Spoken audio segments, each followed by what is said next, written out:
Biguman makuha ang medalya sa Olympics, wagi pa rin para sa mga Pilipino si world number 2 at Filipino pole vault star EJ Obiena.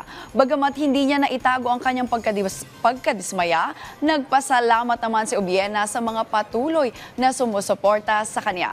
Si Bernadette Tino sa detalye.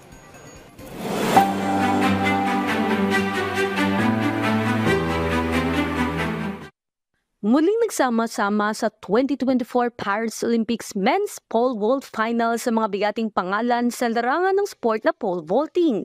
Isa naman sa pinakainabangan ng mga Pilipino ang pagpapakitang gilas ng pambato natin na si EJ Obiena, ang ikalawang pinakamagaling sa buong mundo. Sa unang salang ni EJ, mabilis niyang naabot ang 5.50 meters at 5.70 meters, ngunit nagbinti sa 5.80 meters mark. Dito nilaktawan ni Obiena ang mga sumunod na attempts sa 5.80 at dumiretso sa 5.85 meters kung saan na-clear niya ang nasabing height level.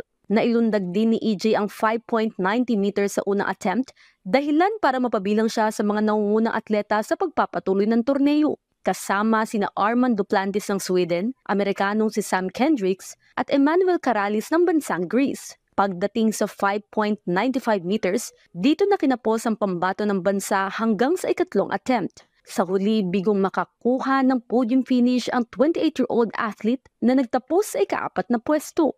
Sa kabila nito, bumuhos pa rin ang suporta ng mga Pinoy sa pole vault star at pinasalamatan siya sa puso, sipag at dedikasyon na ipinamalas niya sa torneo. Sa social media post ni Obiena, hindi niya itinatanggi ang pagkadismaya sa naging resulta ng laban, ngunit iginiit na marami siyang natutunan sa patimpalak at muling pinasalamatan ang lahat ng sumuporta at nagdasal sa kanya. Matatandaan noong 2020 Tokyo Olympics na magtapos sa ika-11 pwesto si EJ sa nasabing sports event. Kasabay naman ng unti-unting pag-angat niya sa world rankings dahil sa mga gintong medalya na naibubulsa niya mula sa mga prestihiyosong patimpalak sa mga sumunod na taon. Gaya ng Asian Games gold medal noong 2023, second place finish sa 2023 World Athletics Championships at World Athletics Indoor Tour Bronze Memorial Joseph Gasparas ngayong taon.